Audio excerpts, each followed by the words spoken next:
Cool. Hi everyone, my name's Sam. I'm Maggie. Hi guys, I'm Charlotte. And we're going to be hopefully talking to you a little bit about what a career at Tesco is like in our technology department.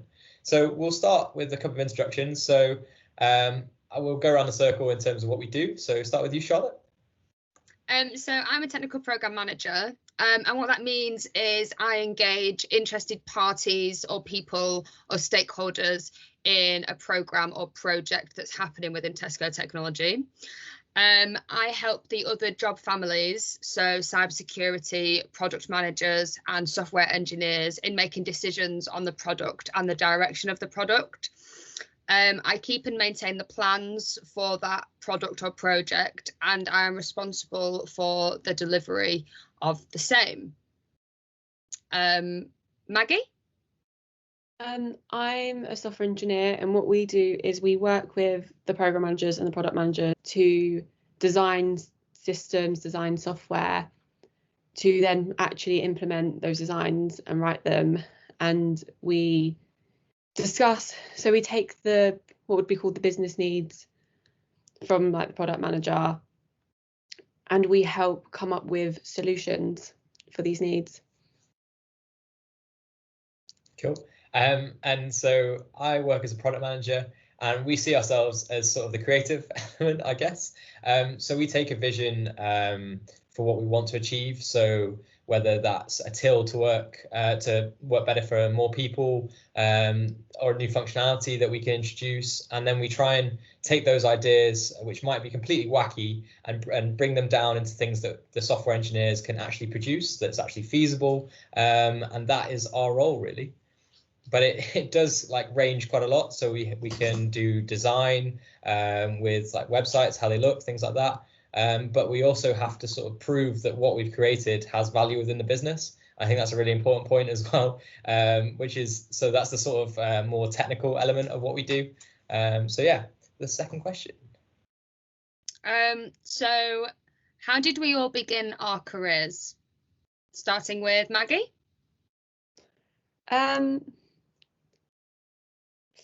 So we're still very early in our careers. My first start in this industry from uni was I did an internship also at Tesco, which was like a 10-week program, getting to deliver on objectives and do a lot of learning.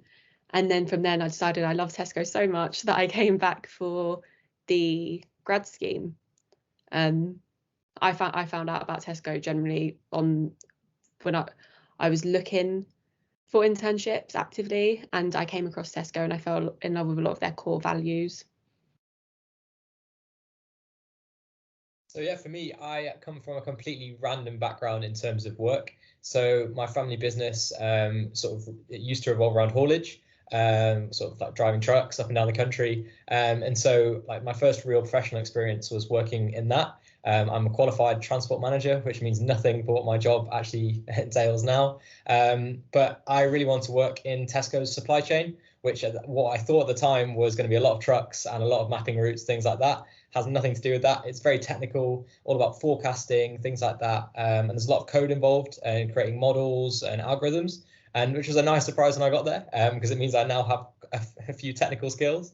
But that translated well because I realized that wasn't all I wanted to do. I didn't just want to create and sort of do what Maggie's doing now as a sort of builder. I wanted to be more sort of involved in the ideas behind it, as I've always sort of seen myself as like quite a creative person. So someone actually told me that tech product was sort of a route within Tesco to do that. And I've been really interested in what I've done so far. And I think it does hold up. It has that nice mix of needing to have the technical knowledge of how systems work, but also allowing you to sort of create what you see and what you want the user to experience. So Charlotte. So how did my career begin? It began at Tesco Technology.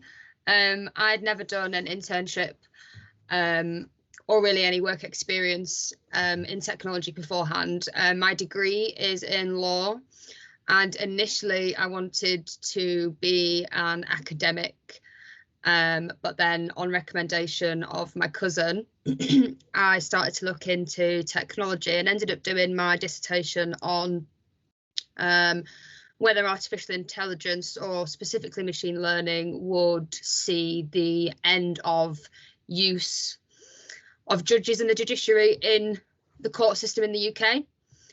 So that then made me think about how we can use different technologies in our day-to-day lives, and that's essentially how I've ended up here. When I came for my interview with Tesco, as Maggie said before, it was just absolutely fantastic to see their values and their commitment to the Sustainable Development Goals, which was ultimately why I chose to come to Tesco. What guidance would you give for someone who wanted the same career? Cool. I'll take this one. So as I said before, my background really isn't technical at all. I really struggled with maths at school, but really enjoyed maths and problem solving and also the sciences. But I chose to sort of take that problem solving direction into languages. So I did Russian at university, which is a highly sort of programmatic language, and there's lots of rules, and it's translated really well to learning different languages of code. And that's kind of the only thing that relates me into STEM. But I think it's been really important to keep that sort of interest at the same time. But it shows that you can do a STEM career if you have that interest without necessarily having to have the qualifications in certain subjects or having done that at university. And I think the interest in systems as well and how they work is something that's super important, which you do get naturally through studying chemistry at school or university, because that is a huge part of the degree. But you can still have that interest outside. So read about the things you enjoy. And as Charlotte says, there'll be certain values that a company has that'll be super important to both the company and yourself. So for me, it's sustainability. And I've read really proactively outside of what I've done at uni and school, and taken sort of online courses as well in more technical aspects. So sort of carbon reporting, things like that. So you can pick up those skills that aren't necessarily within your direct academic career. But you can definitely prove that when you're applying for jobs, or even when you're actually in the job as well. Charlotte? Are we on guidance?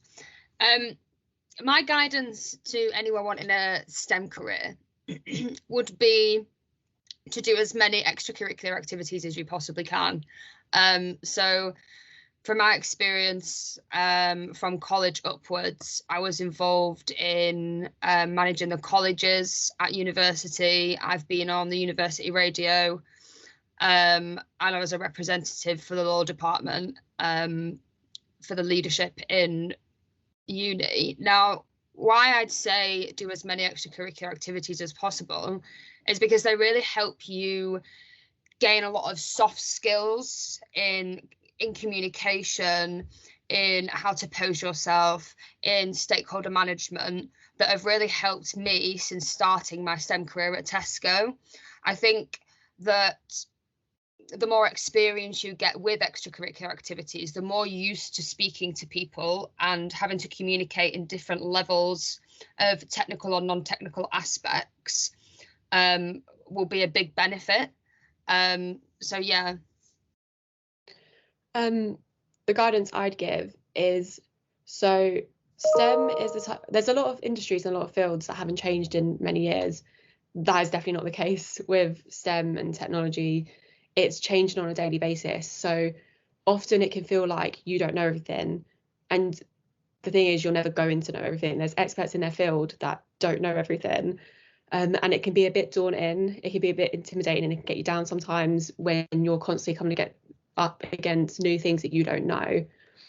My advice is to stay conscious of what I've just said, that not even experts don't know everything. And in fact, it's one of the benefits, it's one of the exciting things about working in STEM, is that you're never going to reach a point, it'd be very unlikely that you're ever going to reach a point in your career where you're like, right, I know everything, I've done everything, what do I do now? I'm at a dead end. It's just not going to happen. There's always something new you can learn. There's always a different field you can go and work in. So yeah, so my guidance is not getting down about that.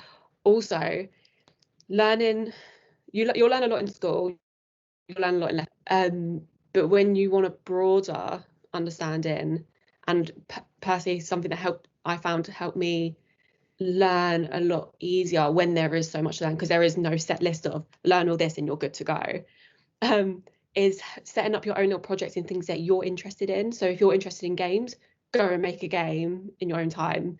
If you're interested in like smart devices in your home, go learn about that, maybe try and do a project in that.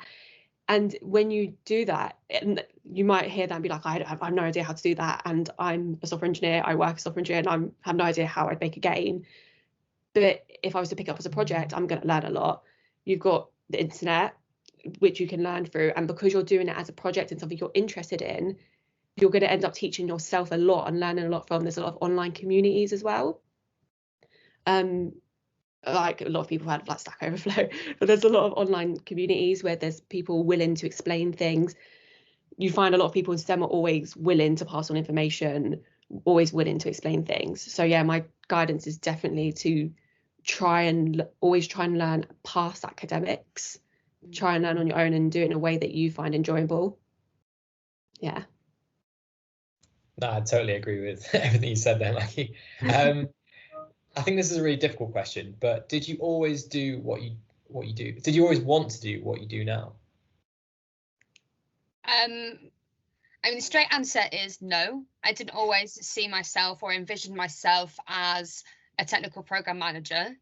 I'm sure we all have the same dreams when we were younger, to be a footballer, Batman's right-hand man, or a sweet shop owner, and I was the latter. I wanted to be a sweet shop owner. When I got to high school, I wanted to be a teacher. When I got to college, I wanted to work in business, and then when I got to uni, I wanted to be a lawyer. After doing my dissertation, as I've said before, I then decided that I wanted to work in technology, and I must say, out of all of those options that I've been through since I was 6 years of age, I'm definitely happy with the decision I've made in being a technical program manager.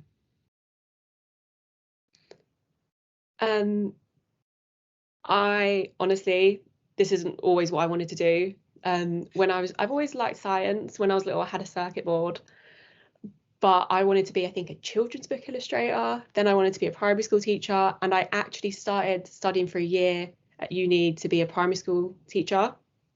And then I had a few friends that were on the computer systems engineering course, and I was incredibly jealous of their coursework.